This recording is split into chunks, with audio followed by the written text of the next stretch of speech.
One of the core strengths of this team the last few years is the ability to respond. Are you confident in this particular version of the Lions and the ability to respond? Yes, of course. I very. I mean, it's a lot of the same guys, and we've got a resilient group, dude. I mean, we've been through a lot as a group, and one loss on the road is not going to send us into the gutter by any means. And a loss is a loss.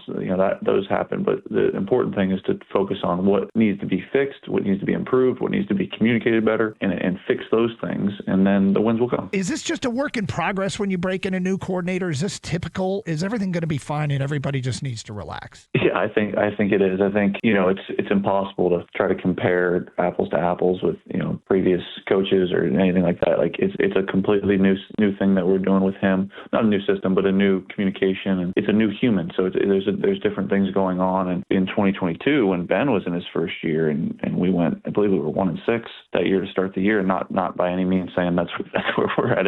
I think there were growing pains there too offensively, and then we got into a good rhythm. Certainly, we want to get in that rhythm this week, though. We don't want to wait till week 6 or 7 to find that out. But I think that's natural when there's a new coordinator, when there's a new guy calling plays. He's getting used to us still. We're getting used to him still. But it's all moving in the right direction, and it's all stuff I'm optimistic about. Does it matter at all that he's in the booth or on the field? No, I think that's foolish. We got questions yesterday about play calling. I think losing fans like to complain about play calling. How would you respond to those questions about the play calling? The downfield thing, like we called the plays downfield, they covered them, and so I just checked it down to our backs, and I don't think that's any different than we had played certain games in the past. If they are open, I'd like to think I'd take those chances, and so we got to find a way to get those open more often. We'll find those ways and figure it out. We've got a pretty fast guy in Jamison Williams who can get down there, and like to throw it to him downfield as well as a handful of other guys. So as we go, those shots will come, and we'll continue to find them.